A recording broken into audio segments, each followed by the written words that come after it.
everyone. The reading this evening will be from Isaiah chapter 7, verses 1 to 25. You're welcome to follow along in your Bibles, otherwise the words will be on the screen behind me.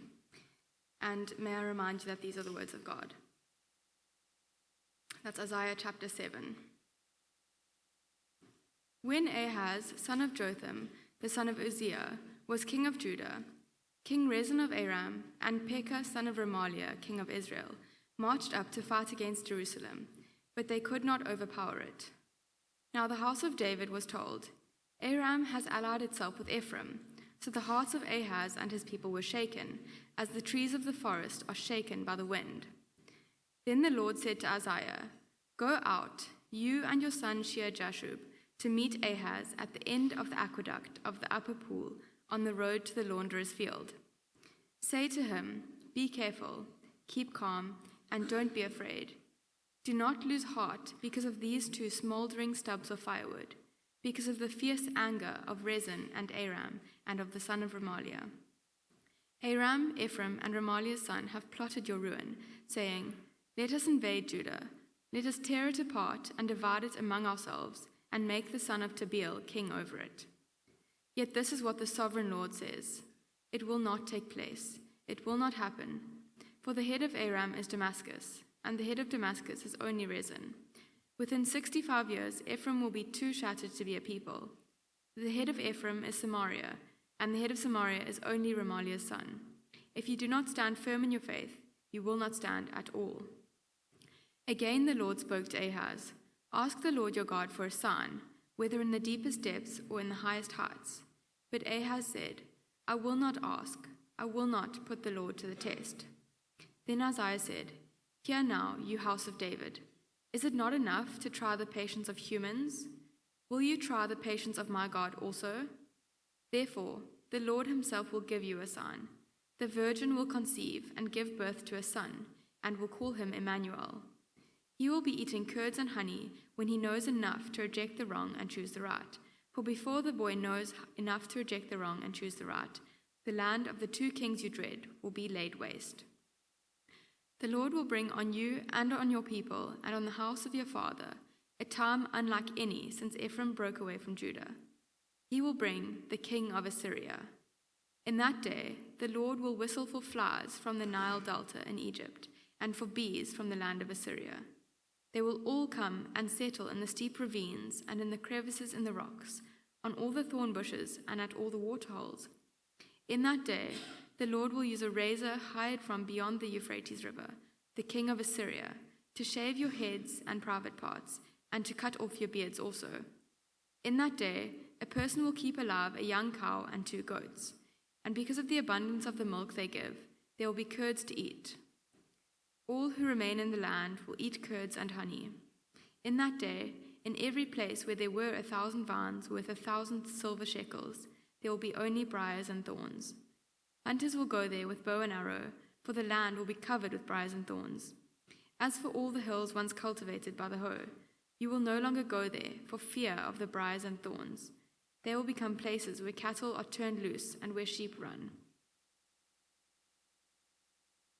Hi guys. Didn't you do well with all those names? Aren't you glad it wasn't you on duty to read tonight? Well done, Rebecca. If you don't know me, my name's Grant. I'm part of the team, and it's my privilege to serve us tonight with God's word. Let me ask you a question. Don't answer it out loud, but answer it in your heart. Do you struggle with anxiety? It would be a great surprise to me if most of us didn't say yes in answer to that question. And it's okay. Anxiety is the human condition in varying degrees, some worse, some struggle worse than others. And you might be thinking, well, I struggle with anxiety because I'm a university student. I would like to alleviate you of that impression. I'm older than some of your parents, and let me just tell you that anxiety will be with you your whole life. The issues will change. Your circumstances will switch out and will change. And maybe the things you're anxious about today will sort of fade into the distance, but there'll be new ones that come with every stage of life, with every new chapter of life. Anxiety is there to stay until God recreates renovates the earth and the heavens. The world, there's lots of reasons to be anxious. The world is a scary place. We live in a world of perceived threat. And it's actually an academic area of interest. And so one of the leading academics is called George Gerbner, and he has coined it as the mean world syndrome. We live in a mean world, and that generates all kinds of anxiety. One commentator called John Hyatt, who wrote a bestseller called The Anxious Generation, talking about your generation, claims that since 2012, a screen-based, phone-based life has made people feel constantly under threat, even when they are objectively not under threat, even if they live in a safe country. He argues that there's been a shift from play-based childhood, where kids lived unsupervised outdoor lives, walking to school, taking physical risks, solving their own conflicts, that has shifted from an unsupervised outside life to an unsupervised virtual life, which has been an absolute disaster for your generation. It's the doom-scrolling generation.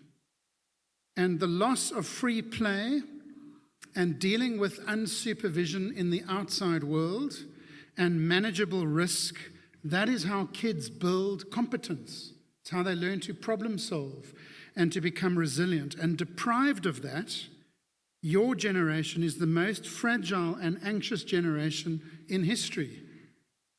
And you end up thinking that the world is a much more dangerous place than what it actually is.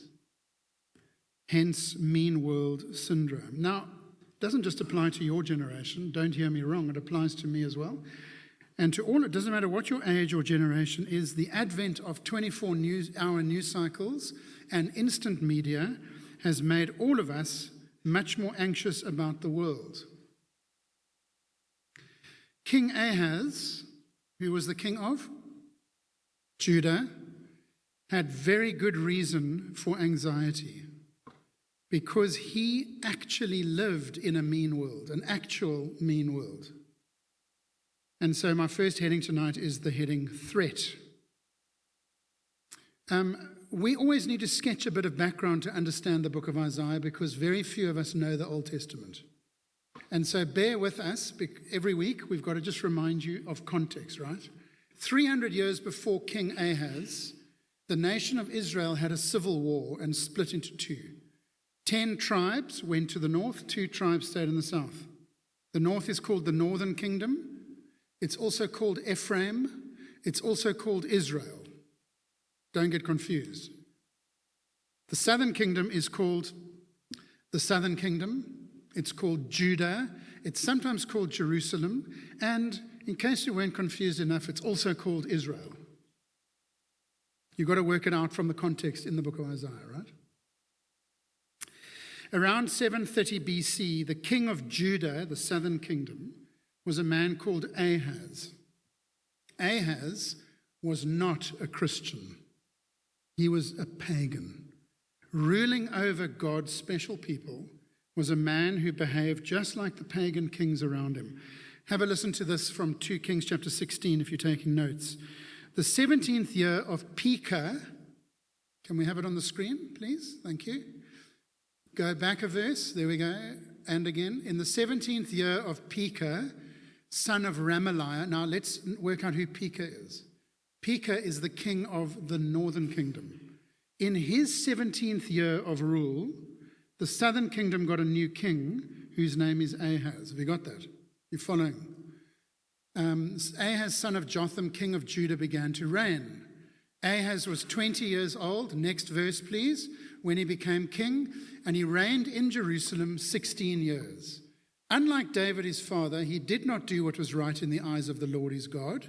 He followed the ways of the kings of Israel, and listen to how bad it got. He even sacrificed his son in the fire, engaging in detestable practices of the nations of the Lord that the Lord had driven out before Israel. He offered sacrifices and burnt incense at the high places, on the hilltops and under the trees, which was forbidden for the people of God. There was only one place that they could do sacrifices, and that was at the temple in the city of Jerusalem. But not Ahaz. He behaves like a pagan, and he just does sacrifices to all the gods all over the land, directly forbidden by Yahweh. The superpower of the day is not the southern kingdom and not the northern kingdom. It's another kingdom called the USA. Let's have the map, please. The United States of Assyria, right? There it is. You can see top right-hand corner. And will you notice the colors are quite helpful on this map? So the USA is basically surrounding three other colored kingdoms. Can you see that? Judah in the south is yellow, then the northern kingdom, also called Israel, also called Ephraim, also called Samaria, they're green. And then above them is another kingdom called Aram, can you see it? In orange, also called Syria, which is not to be confused with Assyria. Okay?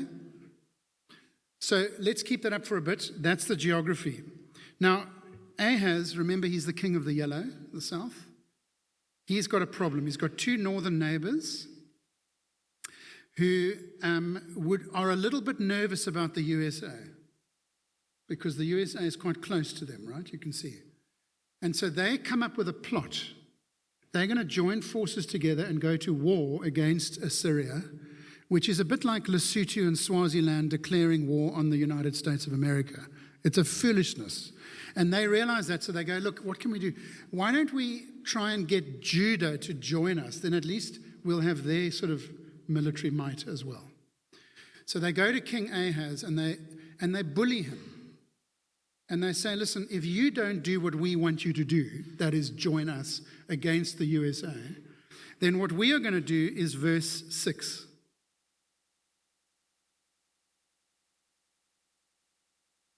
Let us in, here is the two kings, Aram and the northern kingdom. They are called Pekah and Rezin and Pekah, right? Those are the names of the kings.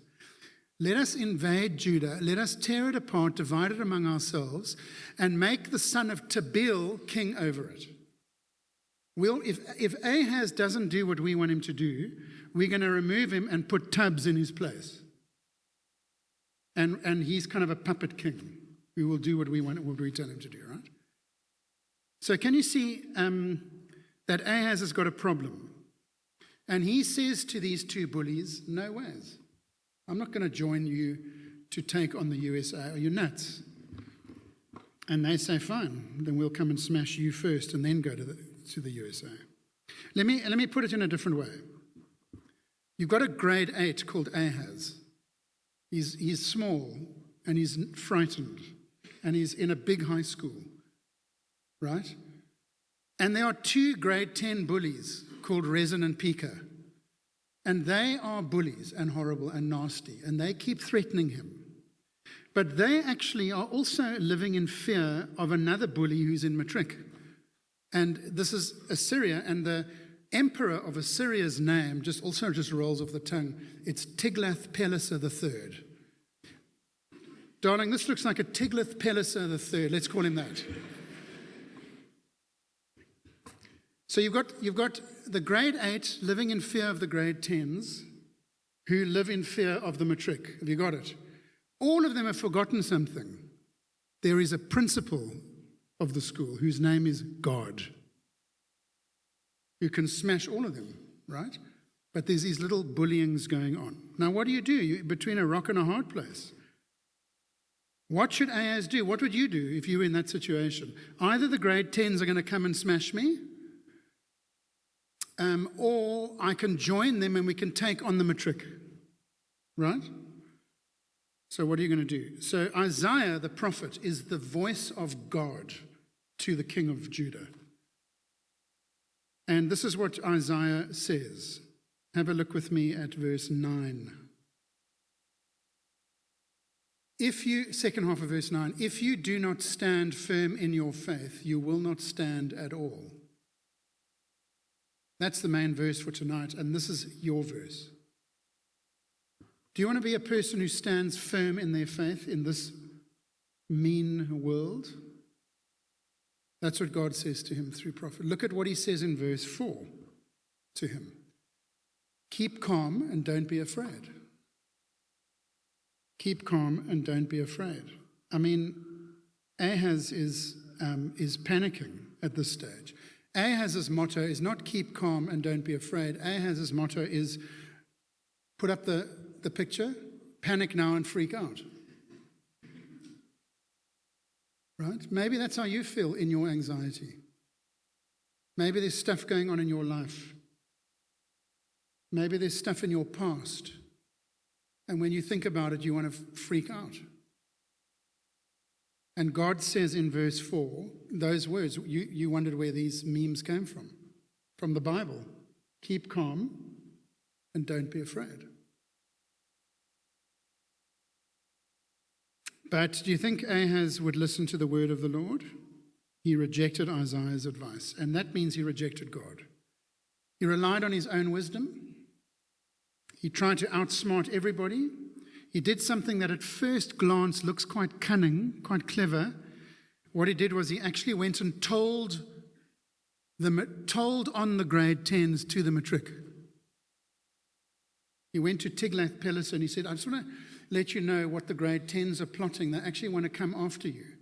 Thinking that the matric would come to his defense, right? Which he did for a little while. And Tiglath-Pileser of the United States of Assyria went in and smashed the grade 10s. It actually happened. Look at the Lord's first word, the first of two words to Ahaz in verse 3. Let's look at verse 3. The Lord said to Isaiah, go out, you and your son Shear-Jashub, to meet Ahaz at the end of the aqueduct of the upper pool on the road to the launderer's field. Say to him, next verse please, be careful, keep calm, don't be afraid. Don't lose heart because of these two smouldering stubs of firewood, because of the fierce anger of Rezin and of Pekah, the son of Remaliah. Aram, Ephraim, and Remaliah's son have plotted your ruin, saying, let's invade Jerusalem, Judah, etc. Here is what the Lord says from verses 7 to 9, three things in this first word to Ahaz through Isaiah. Number 1, verse 7, it won't take place, it won't happen. The grade 10's plan will fail. That's number 1. Number 2, I love this. Verse 8, for the head of Aram is Damascus, and the head of Damascus, I mean, it's just Rezin. What are you worried about? He's a pipsqueak. Grade 10. Within 65 years, Ephraim will be too shattered to be a people. Ephraim, remember, is the northern kingdom, the grade 10s. And look at the next verse. The head of Ephraim is Samaria. The head of Samaria is Remaliah's son called Pekah. Don't worry about Rezin and Pekah. They think that they're big deals. They think that they've got something to offer, but actually they'll come to nothing. They're no match for me. I'm the principal. I'll sort them out. That's going to help to lift a bit of anxiety, don't you think? Third thing, second part of verse 9. If you do not stand firm in your faith, you will not stand at all. Stand firm. Trust me. I've got this. Okay? Instead of panic and freak out, keep calm and don't be afraid. Now let me ask you, in the light of mean world syndrome, what will it take for you to stand firm as a Christian in a world that is increasingly anti-Christian and hostile to Christian things? How are you going to stand firm? In the light of your own personal inner turmoil and anxiety and sin and failure and uncertainty and guilt and shame, what will it take for us to take God at his word, to listen to his voice, and to stand firm and to not fear? What sign do you need to help you do that? Don't you want to be a person who stands firm in life? We don't want to be wafted away, blown this way and that, do we? We want to be people who stand firm. Come what may. What sign do you need? And so here's the second heading, a sign. Threat, sign. And so in verse 10, the Lord speaks a second time to Ahaz through Isaiah. Look at what he says. He's so kind. Ask the Lord your God for a sign, anytime, whether the deepest depths or in the highest heights. Ask me anything. I'll give you a sign to help you believe my word. I mean, that's quite a cool thing. What would you choose? Help me pass my exams without me having to have studied for them. Something, I don't know. And look at how Ahaz responds in verse 12. Listen to how pious he is. Oh, I won't ask a sign. I won't put you to the test, Lord. I'm too pious and religious for that. And you might think, I mean, he's actually quoting the Bible to God. It comes from Deuteronomy chapter 6, which says, do not put the Lord your God to the test. It sounds right. He sounds like a pious, religious, Bible-knowing man, right? He is a proper hypocrite. All religious hypocrites can quote the Bible at you. Oh, I thought the Bible said, thou shalt not judge. Have you heard that one? Well, go and read 1 Corinthians chapter 5 near the end of the chapter, and you'll see that Paul says you are to judge. Or maybe you've heard the one, well, the Lord helps those who help themselves. You heard that one? I've never read that anywhere in the Bible. Nonsense. It's religious hypocrisy. And though he sounds pious, actually his heart is hardened in unbelief. Oh, don't worry, Lord, I don't need a sign from you, because actually I'm going to listen to other people's words and not yours. That's what's going on, right? His heart is hardened in unbelief. He finally rejects Yahweh. And Isaiah's take on it is very negative. Look at verse 13. Isaiah said, "Hear now, you house of David, is it not enough to try the patience of humans? Will you try the patience of my God also?" You said, I'm not going to test the Lord, but actually by not asking the Lord for a sign, you have tested him. There's the irony. You're irritating him. Why not take him up on his offer? Never mind, I'm going to give you a sign anyway, says the Lord, verse 14. Therefore the Lord himself will give you a sign. And this sign might sound familiar. The virgin will conceive and give birth to a son and will call him Emmanuel. Sound familiar? It's kind of quite Christmassy, that, isn't it?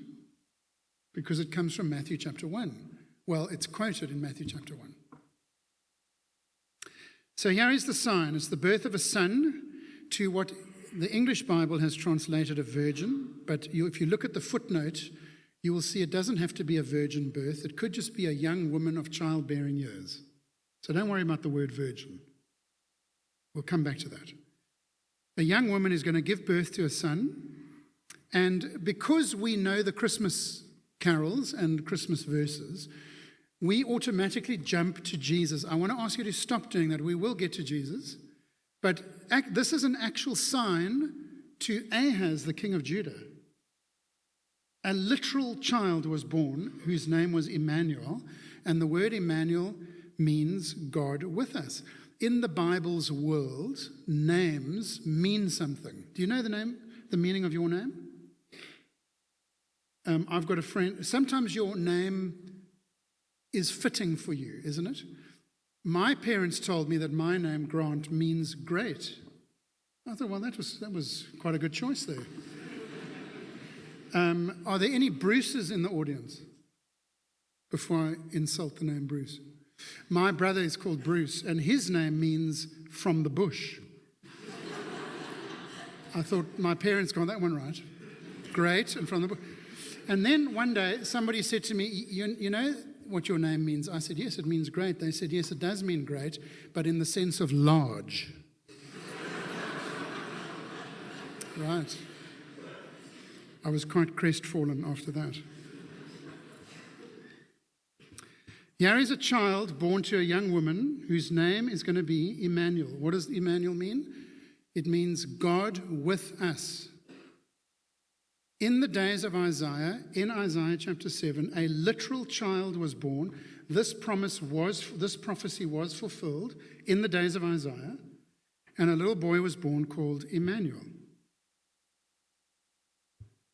And Emmanuel is a sign to Ahaz that the principal won't let the grade 10 bullies beat him up.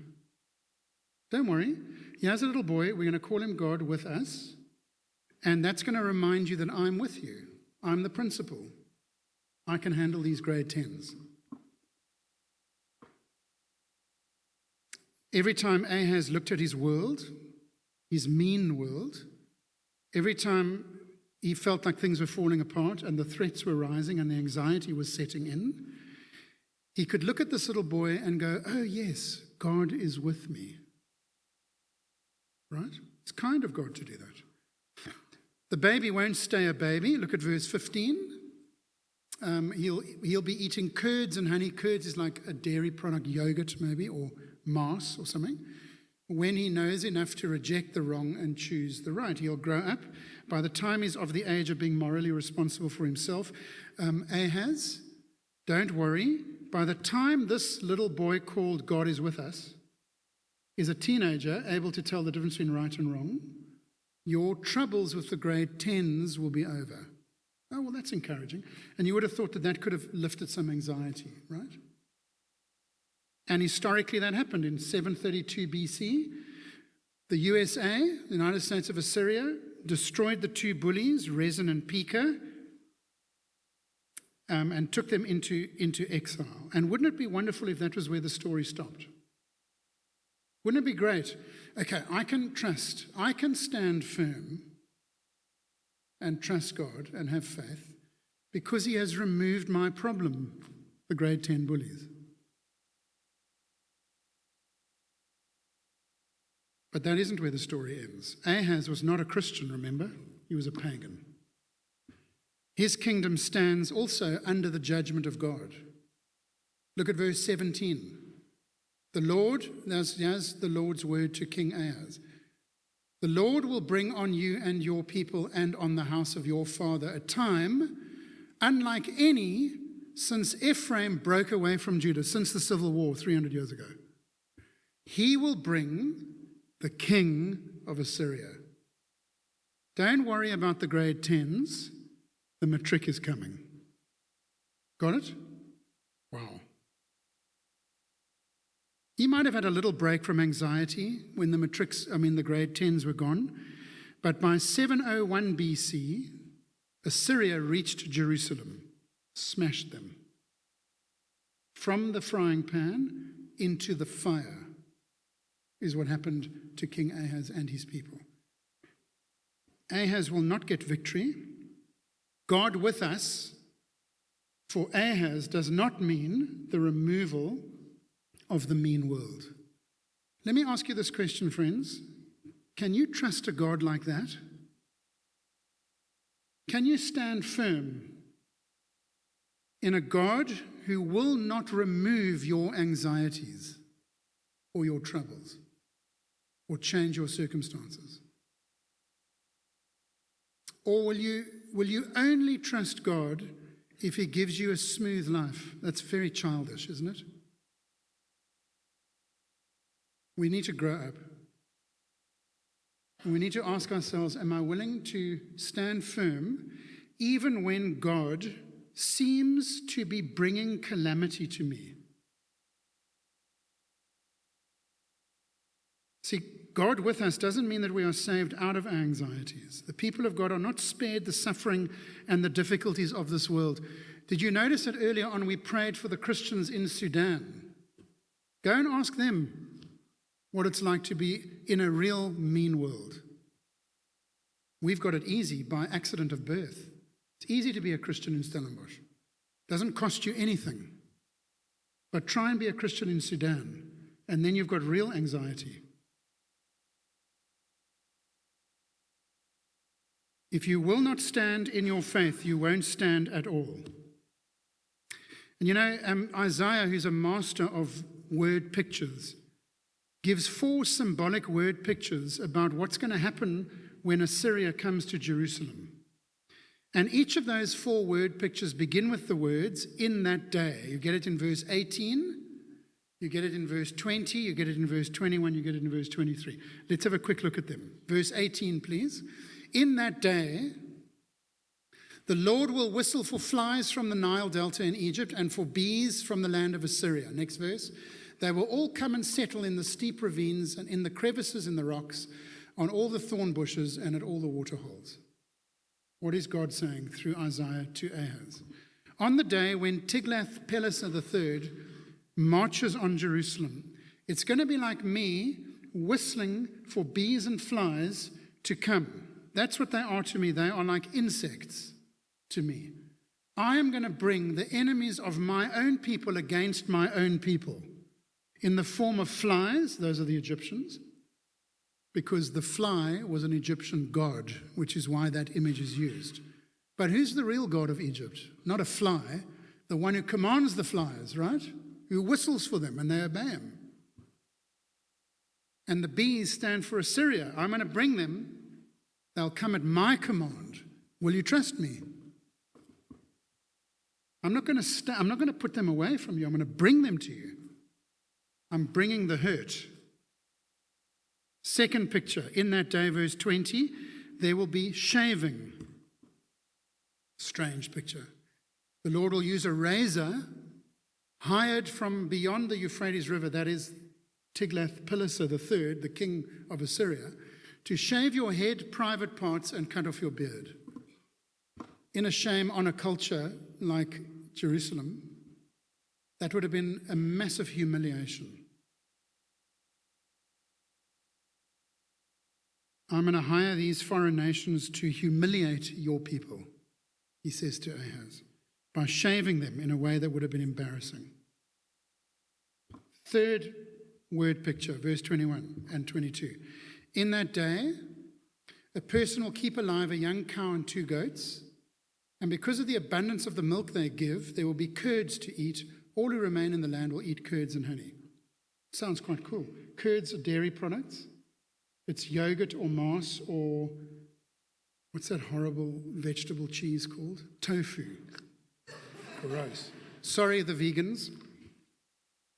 You live on that stuff, I know. Doesn't sound too bad, but it is bad. Curds and honey is the diet of the defeated. Why are they having dairy products? Because there are so many people that have been killed that there are now more cows than there are people, and there is an abundance of dairy. Why are they eating honey? Because there are no more crops left. All they've got is wild honey to eat to survive off. Curds and honey, the diet of the defeated. Have you got that? It's important that you keep that in your mind. We're coming back to that.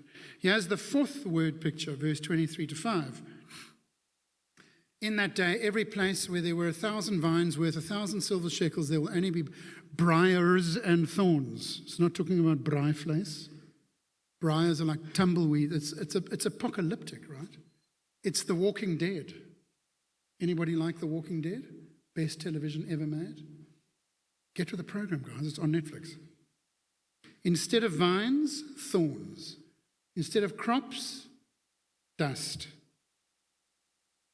But Lord, you told me to not panic and to not fear, to keep calm. Sounds pretty scary. What hope have you got for me?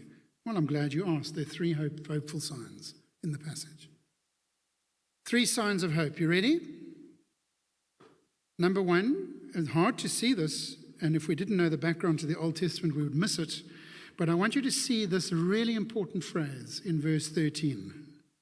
Have a look at verse 13. Isaiah says to King Ahaz, look at what he says. Hear now, you house of David. Is it not enough to try the patience of humans, etc., etc.? He calls the king of of Judah, the house of David. It's the only time in the Bible that we see this. It also comes, by the way, in verse 2 of the same chapter. But verse 13 is the clearest. Let me just have a word with you, King Ahaz, a.k.a. House of David. The House of David is a very significant title for the king to be called because it is a reminder of something that happened 300 years earlier to his great-great-great-great-great-great-grandfather called King David. King David was the Nelson Mandela of Israel, the nation founder and builder. And God made a promise, if you're taking notes and you're interested, in 2 Samuel chapter 7 to King David, where he promises that the house of David, the family line of David, the dynasty of David will last forever. So what do you think Isaiah is doing when he calls King Ahaz, who is a great-grandson of David, house of David? He's reminding him of a promise that God made centuries before. You can trust God. You can take God at his word.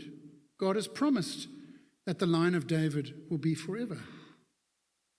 By the way, sidebar, this is why the New Testament writers Matthew and Luke are so careful to show you that Jesus comes in the line of David. For that's how the line of David is made eternal, ultimately, right? But Ahaz, you're in the line of David. That promise still applies to you. Why will you not trust the promises of God? House of David. How will you respond to God's promise? Will you give in to fear and anxiety? Will you believe those mean world voices? Or will you stand firm? Trust God. You know, the decisions we make in times of crisis, when the world is falling apart around us, when those decisions that we make reveal our relationship with God. Our actions in those times show whether or not we are trusting God, whether or not we are standing firm. God's promises can be trusted in spite of appearances, in spite of your circumstances. And you know, friends, it is so important for me to say that tonight, because there'll be many churches in this town tonight that will tell you, come to Jesus and he will remove all of your problems. We must be very careful not to claim promises that Jesus has never made. That is not what the Bible teaches us. It's not what Isaiah 7 is teaching us tonight, is it? God is with you, but so are your problems and the mean world. They've not been removed. Will you trust him? Will you believe his word? Will you claim his promises? Make sure you claim his promises, not the ones he hasn't made. Here's the second little glimmer of hope. You ready? Curds and honey. Let's go back to curds and honey, yogurt and honey. There's a detail that's very easy to miss in this chapter. It's in verse 15.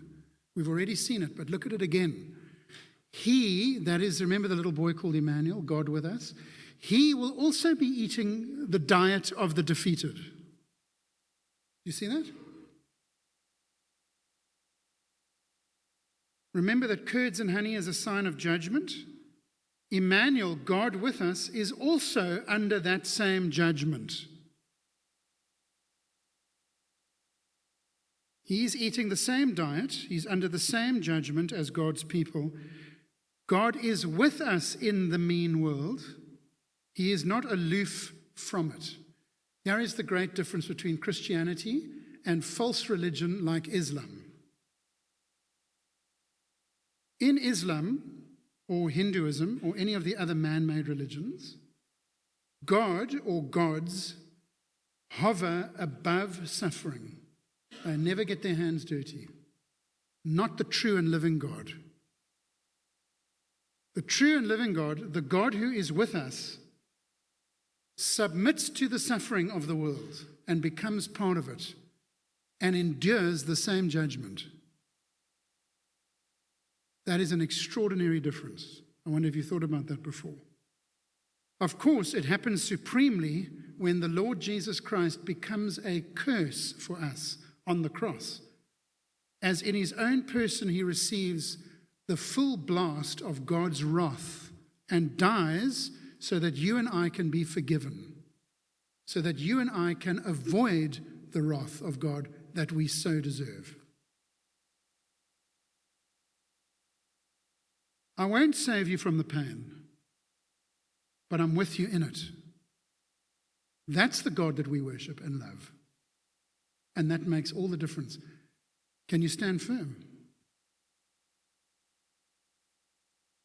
You know, for Ahaz, it's too late. His heart is hard. He's not going to repent and be saved. Sin brings death. You've got to die because of your sin. But God is with you as you face death. And you can either die with Christ or by yourself. The choice is yours. Here's the third and final glimmer of hope in the passage. It's fulfillment. Though in the first place, this is not talking about Jesus. It's a sign for King Ahaz, and it really literally happened in his day. It was fulfilled, this prophecy, this little boy called Emmanuel. But Bible prophecy is recyclable. It can be fulfilled again. And that's what Matthew means when he picks it up in chapter 1 and verse 22. It'll be on the screen. All this took place to fulfill what the Lord had said through the prophet. The virgin will conceive, he's quoting Isaiah 7. The virgin will conceive and give birth to a son, and they will call him Emmanuel, which means God with us. Matthew tells us that this prophecy, which came true in Isaiah's day, came true a second time in Jesus' day. Ultimately, the child born to a virgin who is supreme, who is literally God with us. The little dude in Isaiah 7 who was born was not actually God. It was just the meaning of his name. But in Matthew 1, God was born to be with us. You see the difference? It's not only another fulfillment of the prophecy, it's actually an upgrade from the first fulfillment of the prophecy, right? Because it's now literally God.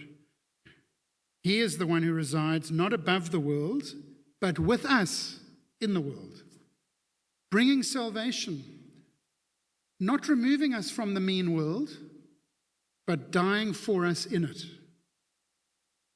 Will you stand firm? What a strange place to find God.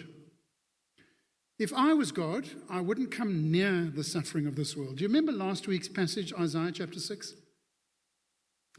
God is so holy that one holy won't do it, nor will two holies do it. He's holy, holy, holy in chapter 6, right?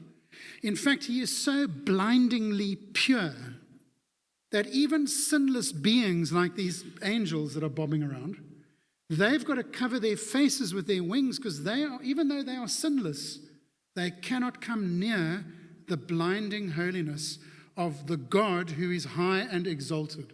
That God is with us. In the mess, hands dirty, sleeves rolled up. Will you stand firm? Will you trust him? Have you trusted him? He's not going to remove your change your. He can do it if he wants, and sometimes he does. And it's not wrong for you to ask him to change your circumstances. It's a good prayer to pray. But if he doesn't, will you stand firm?